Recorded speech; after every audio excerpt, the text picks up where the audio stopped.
I love what Bruce Nordstrom said to me. The secret to Nordstrom was not that they get lots of different people, but they hire the smile and they train the skill.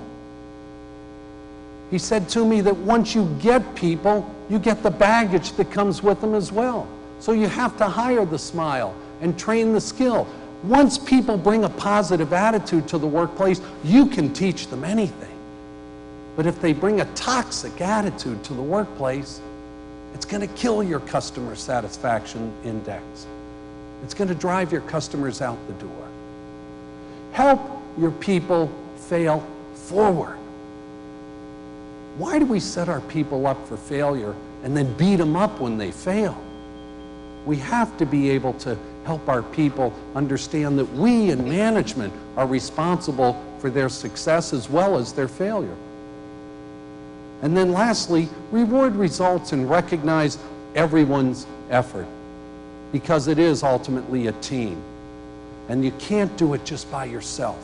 If you try to take these ideas back to your place of business and do it by yourself, you're not going to meet with the level of success that you would like to. So reward and recognize all of the people in your organization. This is something that UPS designed because they felt that maybe they were missing an opportunity. As part of their effort to increase business, what they did was they created a program, a sales lead incentive program, and I'll share with you what their chairman gave to me. It's called Delivering Our Future. And it was a program that was introduced in March of 1993. And since then, more than 212,000 sales leads have been generated by who?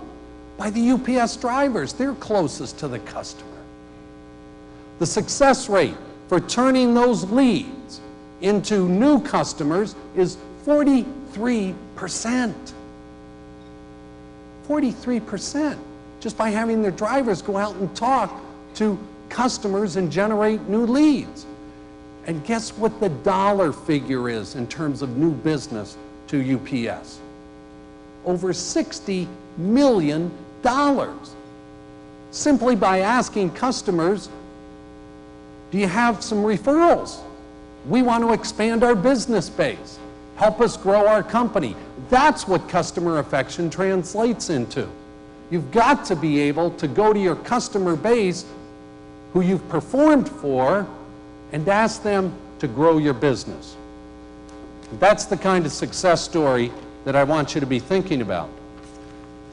Now, another thing that I think we have to do is love our customers. I'm talking professionally speaking, of course. Practice dignity and respect with your people. Your people don't get up in the morning and come to work for you for a paycheck, because if they're good people, they can probably get that compensation from anybody, any of your competition. So what is it that drives your people to get up in the morning and come to work for you? I think it's the fact that you try to grow them as human beings, which we'll talk about in a minute. But in order to grow them, you have to treat them with dignity and respect. I think also you cannot tolerate violations to your core values. And when I talk about core values, I'm talking about, in our company, service. I'm talking about trust. I'm talking about a sense of commitment. I'm talking about fun. And I'm talking about quality. What are the core values that drive your business? Do you articulate them? I was always impressed with Ray Kroc, the great founder of McDonald's.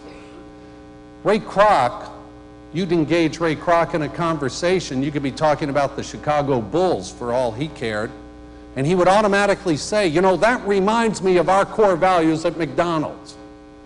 Quality, service, value, cleanliness, and he would work that in to his mantra every conversation that he had, because he was totally obsessed with having his people focus on core values. He never wanted them to forget it.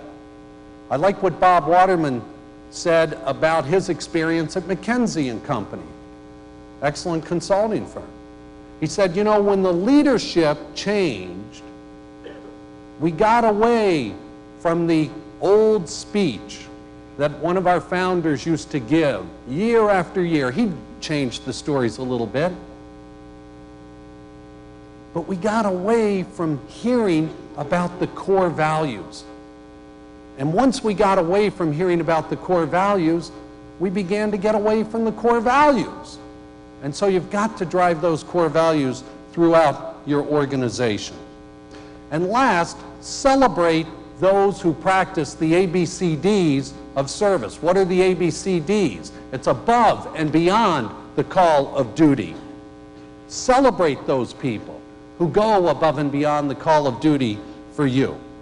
I think another thing that you want to keep in mind is that there is a dramatic difference between like and love. And let me share with you the difference between like and love. Like is how you feel about people.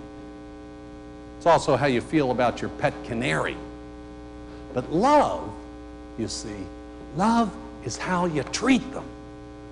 And if you treat your people with dignity and respect, they will go through brick walls for you. UPS recognized a couple of years ago that if they were going to be an employee-owned organization, that they had to challenge their people to increase their performance if they wanted to increase their profitability. And so what they did was they inspired their people through the lead generation program to give them rewards. So the money just doesn't come back to the corporation, it goes into the pocket of the drivers. Companies have a responsibility to educate and train their people. That's an investment. And if you want to keep people in your organizations, you have to invest in them. They have to know that you're willing to grow them as human beings. You have to reward and recognize your internal talent. And I'm not talking just about money here. I'm talking about the kinds of rewards that people too seldom hear. I'm talking about words like thank you. Thank you, Bob LaPointe, for the great conference and the job that you and your staff do at Inc. Magazine. Thank you, UPS, for stepping up to the plate and meeting the challenge to sponsor this so that we as small business people can grow in 1996. Thank you, customers, for being here. Thank you, thank you, thank you.